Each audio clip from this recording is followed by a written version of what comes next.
Hello नमस्कार दोस्तों। तो स्वागत है दोस्तों आपका हमारी इस अगली वीडियो में। तो दोस्तों जैसे कि आप जानते हैं हम आपको बीएड से संबंधित वीडियो लेके आते हैं और ये जो बीएड की जो आपकी क्लास है ये बीएड फर्स्ट ईयर की है, जिसमें आपको ये बुक नेम है, आपका सब्जेक्ट नेम कह सकते हैं जिसे, ये है अधिगमकर्ता का विकास यानी growing up as a learning. तो ये आपकी बीएड फर्स्ट ईयर की बुक है और ये आपका कोड जो आता है दोस्तों ये आता है E103। तो ये कोड आता है। तो दोस्तों इस पर एक छोटा सा टॉपिक है, जो टॉपिक है आज हमारा शिक्षा मनोविज्ञान की शिक्षण विधियाँ। तो दोस्तों छोटा सा टॉपिक है, आपको बहुत ही कम समय में समझाते हैं दोस्तों आपको। तो दोस्तों क्वेश्चन कुछ इस तरह से आता है, जैसे यहाँ पर लिखा है कि शिक्षा मनोविज्ञान की प्रमुख विधियों को बताइए कि शिक्षा मनोविज्ञान की कौन कौन सी विधियाँ होती हैं, या इस तरह से आ सकता है शिक्षा मनोविज्ञान की कौन कौन सी प्रमुख विधियाँ होती हैं, या इनमें से कोई एक विधि दे करके, जैसे यहाँ बहुत सारी विधि हैं, इनमें से कोई एक विधि दे करके आपको शॉर्ट आंसर टाइप या लॉन्ग आंसर टाइप या वेरी शॉर्ट में आपको आंसर करने के लिए कह सकता है। तो दोस्तों ये सब निर्भर करता है कि क्वेश्चन की प्रकृति कैसी होगी। तो दोस्तों यहाँ पे हम सभी शिक्षण विधियों को आपको जो महत्वपूर्ण है उसके बारे में बताते हैं। तो दोस्तों यहाँ एक हमने टेबल बनाई हुई है जिसे आपको दिखाते हैं। यहाँ पे देखिए ये आपके सामने एक टेबल है। यहाँ पे मेन रूप से जो दो शिक्षण विधियाँ होती हैं मनोविज्ञान की, नंबर 1 आपकी होती है निरीक्षण विधि और नंबर 2 होती है विवरणात्मक विधि। कौन सी? नंबर 1 निरीक्षण विधि और नंबर 2 विवरणात्मक विधि। निरीक्षण विधि भी 3 प्रकार की अन्य होती है, ये देखिए यहाँ पे दी हुई है कौन कौन सी। इसमें होते हैं नंबर 1 अंतर्दर्शन विधि, नंबर 2 बाह्य दर्शन विधि और नंबर 3 प्रयोगात्मक विधि। और जो विवरणात्मक विधि होती है दोस्तों वो कई प्रकार की होती है, जैसे कि यहाँ दिया हुआ है विकासात्मक विधि, व्यक्ति इतिहास विधि, साक्षरता विधि और प्रश्नावली विधि। यहाँ पे और भी इसकी विधि हैं, विवरणात्मक विधि कई प्रकार की होती है। तो 2-3 और इस यहाँ नीचे और दी गई हैं विधि, ये देखिए यहाँ पे प्रश्नावली विधि, तुलनात्मक विधि, मनोभौतिकी विधि, मनोविश्लेषणात्मक विधि, परीक्षण विधि, निदानात्मक विधि और सांख्यिकी विधि। लेकिन दोस्तों अगर हम यहाँ पे बात करें तो हम मेन रूप से आपको यहाँ पे 3 विधि के बारे में ही यहाँ पे बताएंगे। कौन कौन सी? ये जो निरीक्षण विधि की जो निरीक्षण विधि की जो अन्य विधियां हैं इन्हीं के बारे में यहाँ पे बताएंगे, बाकी विधि के बारे में नेक्स्ट क्लास में बताएंगे। दोस्तों बने रहें वीडियो में। तो दोस्तों चलते हैं आगे। सबसे पहले कौन सी विधि आती है? निरीक्षणात्मक विधि आती है। निरीक्षणात्मक विधि के अंतर्गत सबसे पहले जो आती है आपकी दोस्तों ये आती है अंतर्दर्शन विधि। कौन सी दोस्तों? अंतर्दर्शन विधि। यहाँ पे ये शुरू हो जाती है अंतर्दर्शन विधि। देखिए दोस्तों कि अंतर्दर्शन विधि का मतलब क्या होता है, बहुत ही सापेक्ष रूप में आपको समझाया जाएगा, जिसका अर्थ है यानी किसका? अंतर्दर्शन विधि, जिसका अर्थ होता है अपने अंदर देखना, यानी टू लुक विद इन, यानी अपने अंदर झांकना या अपने अंदर देखना। जिस कारण से यह एक ऐसी विधि है जिसमें व्यक्ति अपनी मानसिक स्थिति का अवलोकन स्वयं करता है। यहाँ पर यह भी आप जोड़ सकते हैं कि जो मनुष्य होता है, जो छात्र होता है, जो बच्चा होता है, जो भी होता है, वो क्या करता है कि अपना अवलोकन स्वयं करता है, अपने मन की स्थिति को स्वयं जांचता परखता है। स्काउट के अनुसार बताया गया है अपने मस्तिष्क के कार्य व्यापारों का क्रमबद्ध रीति अनुरूप से अध्ययन करना ही अंतर्दर्शन विधि कहलाता है। यानी स्काउट ने भी बताया कि जो भी अपने मस्तिष्क में जो भी कार्य होते हैं, जो भी व्यापार होते हैं, सब कुछ को रीतिबद्ध तरीके से अपने आप स्वयं में करना क्या कहलाता है? अंतर्दर्शन विधि कहलाता है। तो ये अंतर्दर्शन विधि हुई दोस्तों। उसके कुछ दोष कुछ गुण भी होते हैं जिसे हम आगे बताते हैं। चलते हैं आगे। यहाँ पे दोस्तों आते हैं गुण दोष किसके? अंतर्दर्शन विधि के।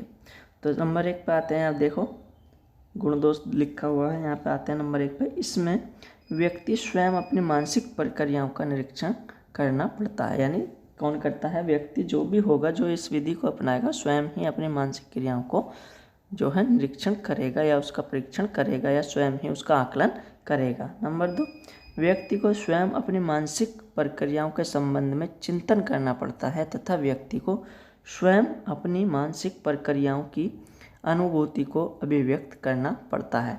यहाँ तक कहें दोस्तों, इसमें मनुष्य को स्वयं ही इस विधि को अपनाना पड़ता है और स्वयं ही इसका अध्ययन करना पड़ता है और स्वयं ही इसकी अभिव्यक्ति करनी पड़ती है।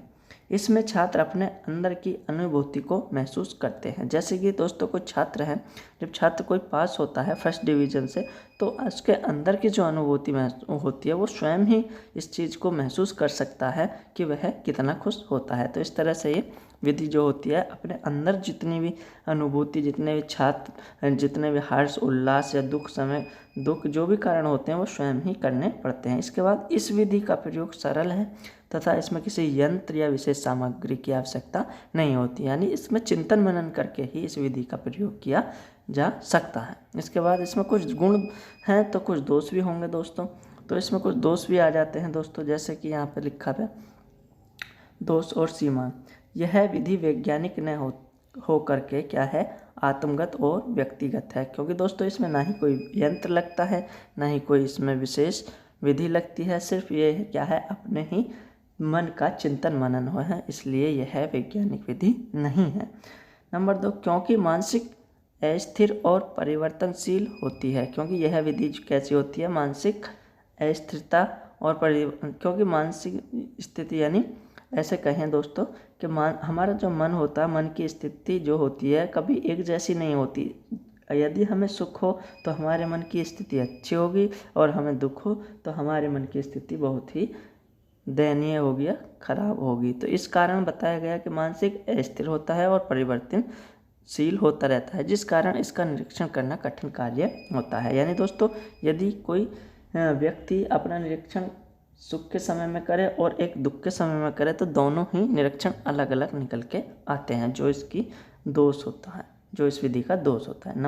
नेक्स्ट देखते हैं दोस्तों, यह विधि बालकों और मानसिक रोगियों पर प्रभावी नहीं होती, यानी प्रभावी नहीं होती। क्योंकि दोस्तों यदि मनुष्य स्वस्थ है तो उसका जो मानसिक स्थिति है उसका अलग आपका जो परिणाम आएगा, और जो यदि रोगी हो तो वो मनुष्य उसके मानसिक स्थिति का परिणाम अलग आएगा। तो इस कारण से ये बालक, जो छोटे बालक होते हैं उन पर, और जो रोगी होते हैं उन पर भी कारगर नहीं होती। उसके बाद आती है तथा इस विधि में हमारे अचेतन मन पर ध्यान नहीं दिया जाता, यानी जो हमारा छिपा हुआ मन होता उससे पर हमारा भी इस विधि के अंतर्गत ध्यान नहीं जाता। इसके बाद दोस्तों आगे देखते हैं नेक्स्ट विधि जो आती है आपकी, नेक्स्ट आती है बहिर्दर्शन विधि। कौन सी? बहिर्दर्शन विधि।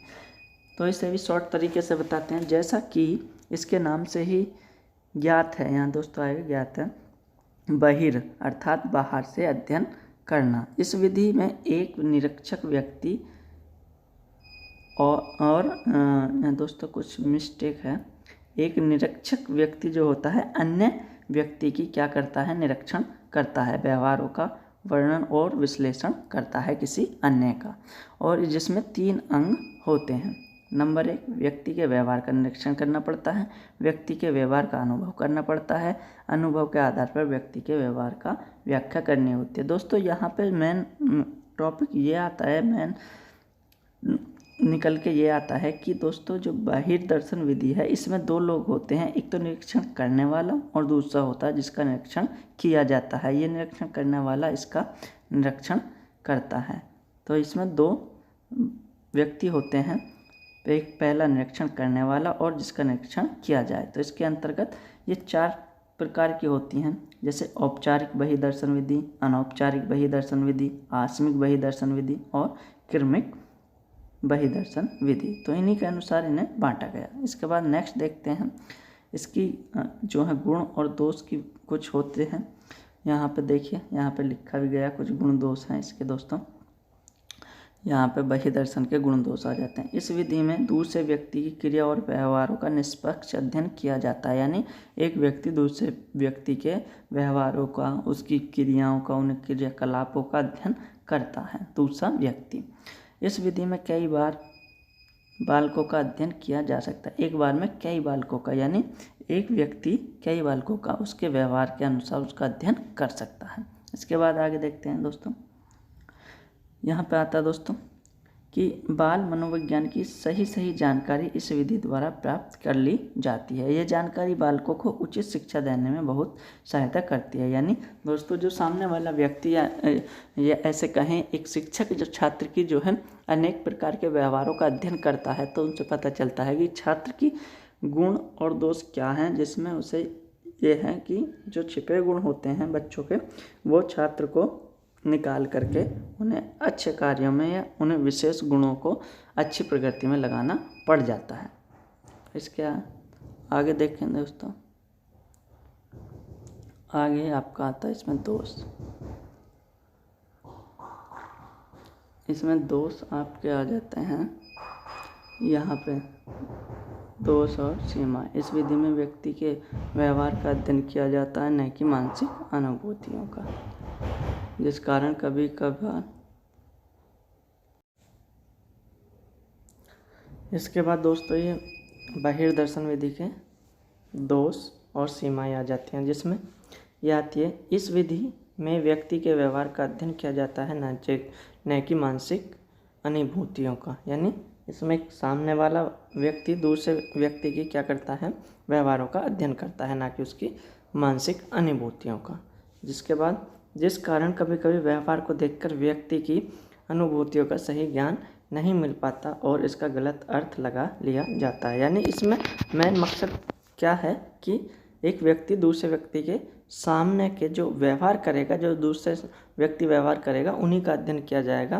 तो इससे क्या होता है कि हम उसके मन की जो स्थिति है उसको कभी कभी जानने में असमर्थ होते हैं, जिसका इसका अर्थ गलत निकल जाता है। इसके बाद आगे देखते हैं दोस्तों, यहाँ पे देखिए यह आपका आ जाता, इस विधि में यदि निरीक्षक पूर्वाग्रह से प्रभावित है तो इसे दोष बन जाता है। यानी ऐसे समझे दोस्तों, यदि कोई निरीक्षण करने वालों को कोई दिक्कत है, कोई परेशानी है और यदि उसे निरीक्षण करने के लिए बोल दिया जाए तो वो सामने वाले के जो बंदे का व्यवहार होगा उसमें भी दोष उत्पन्न कर सकता है। इस विधि का ये भी दोष हो जाता है। इसके बाद नेक्स्ट चलते हैं और नंबर नेक्स्ट पे आ जाती है आपकी प्रयोगात्मक विधि। कौन सी विधि? लास्ट आपकी आ जाती है प्रयोगात्मक विधि।